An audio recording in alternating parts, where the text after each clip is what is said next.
सुस्वागतम प्यारे विद्यार्थी। आज हम पढ़ेंगे 12वीं कक्षा की किताब साहित्य सुधा। आज जो कविता हम पढ़ने जा रहे हैं इसको लिखा है राष्ट्र कवि मैथिली शरण गुप्त जी ने।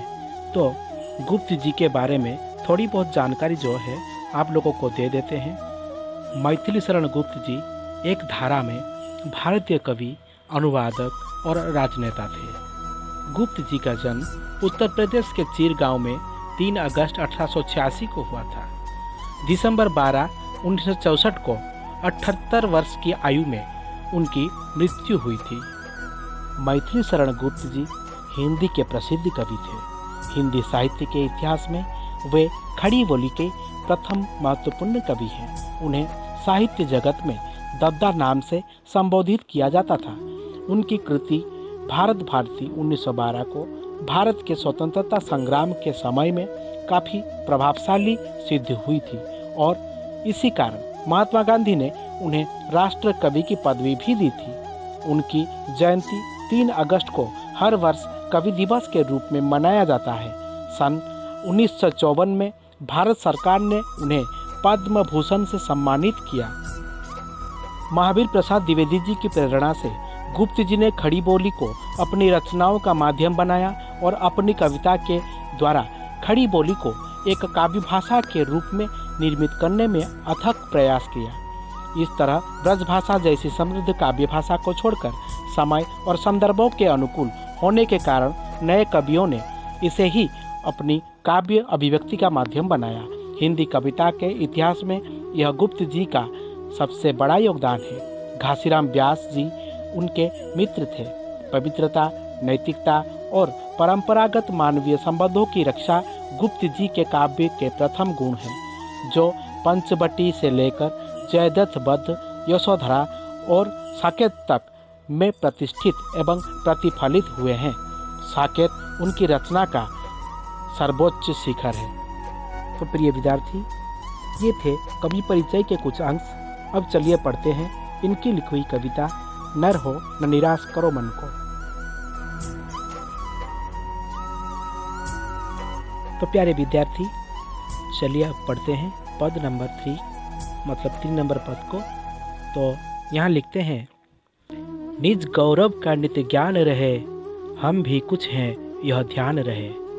मरणोत्तर गुंजित ज्ञान रहे, सब जाए अभी परमान रहे। कुछ हो ना तजो निज साधन को, नर होना निराश करो मन को। तो इस पद को विस्तार से समझने से पहले चलिए कुछ कठिन शब्दों के अर्थ जान लेते हैं। जैसे कि गौरव का मतलब होता है सम्मान का बढ़ना। नित का मतलब होता है हमेशा। मरणोत्तर का मतलब होता है मरने के बाद। गुंजित का मतलब होता है गूंजता हुआ। तजो का मतलब होता है त्याग करना। निज का मतलब होता है अपना। और साधन का मतलब होता है माध्यम। तो चलिए अब इस पद को विस्तार से समझते हैं। तो पहले कहते हैं, निज गौरव का नित्य ज्ञान रहे, हम भी कुछ हैं यह ध्यान रहे। तो कवि इस पंक्ति में यह कहना चाहते हैं कि अपने गौरव का जो है हमें ज्ञान होना चाहिए। अपने सम्मान का हमें ज्ञान होना चाहिए, क्योंकि हमारे लिए हमारा सम्मान ही सब कुछ होता है। और इस बात को ध्यान में रखते हुए हमें ये कभी नहीं भूलना चाहिए कि हम भी कुछ हैं। हम भी यहाँ इस दुनिया में कुछ कर गुजर सकते हैं। तो आगे लिखते हैं, मरणोत्तर गुंजित गान रहे, सब जाए अभी परमान रहे। तो यहाँ कवि कहते हैं कि मरने के बाद भी आपका नाम हर कानों में गूंजता रहे। हमेशा अपने स्वाभिमान का ध्यान रखो।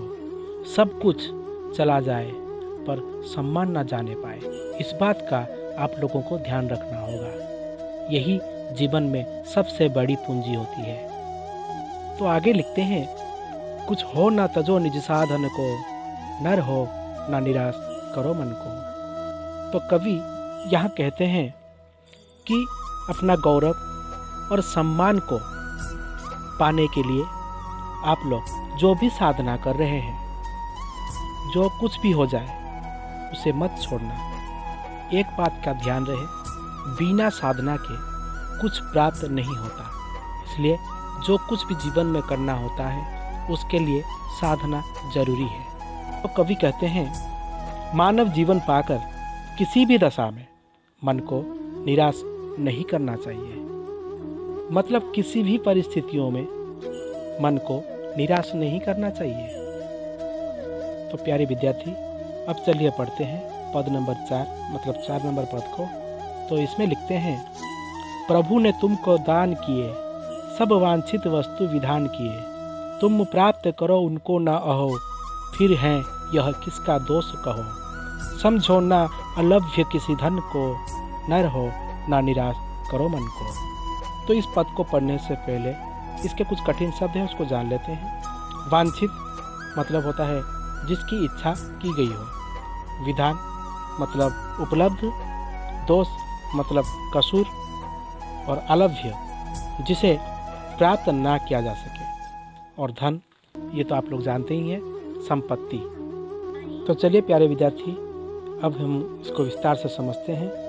तो पहले लिखते हैं, प्रभु ने तुमको दान किए, सब वांछित वस्तु विधान किए। तो यहाँ कवि कहना चाहते हैं कि ईश्वर ने हमें सारी चीज़ें उपलब्ध करवा दी हैं। मतलब ईश्वर ने हमें सब कुछ दिया है, हमारे शरीर से लेकर मन मस्तिष्क तक इतने उत्तम कोटि के साधन दिए हैं। यहाँ हम यह कह सकते हैं कि इन साधनों के बलबूते पर हम कुछ भी हासिल कर सकते हैं या हासिल करने में सक्षम हैं। फिर कहते हैं, तुम प्राप्त करो उनको ना अहो, फिर है यह किसका दोष कहो। तो यहाँ कह रहे हैं, इतने साधन होने के बावजूद ये हमारी कमजोरी है कि इतने श्रेष्ठ साधन होने के बावजूद भी हम अधम नर की तरह जीवन यापन कर रहे हैं और रह रहकर ईश्वर से अपने बदनसीब होने के रोना रोते हैं। देखा जाए तो इसमें किसी का दोष नहीं है, इसमें दोष केवल हम लोगों का ही है। तो आगे लिखते हैं, समझो ना अलभ्य किसी धन को, न रहो ना निराश करो मन को। यहाँ कवि कहते हैं कि इस दुनिया में ऐसा कोई भी चीज़ नहीं है जिसको हम प्राप्त नहीं कर सकते। दुनिया में ऐसा कोई भी लक्ष्य नहीं है जिसे दृढ़ संकल्पित व्यक्ति ने हासिल ना किया हो। मत अर्थात इतना कुछ होने के बावजूद ऐसा कहा जा सकता है, हम में सब कुछ कर गुजरने की क्षमता होने के बावजूद, हमारे पास सारे साधन होने के बावजूद, हमें अर्थात नर को निराश नहीं होना चाहिए, अपने मन को निराश नहीं करना चाहिए। तो प्यारे विद्यार्थी, कविता नर हो ना निराश करो मन को यहीं पर समाप्त होता है। तो हमें अभी इजाज़त दीजिए। तो दूसरा विषय लेकर हम अगले क्लास में उपस्थित होंगे। तब तक के लिए धन्यवाद। घर पर रहिए, सुरक्षित रहिए।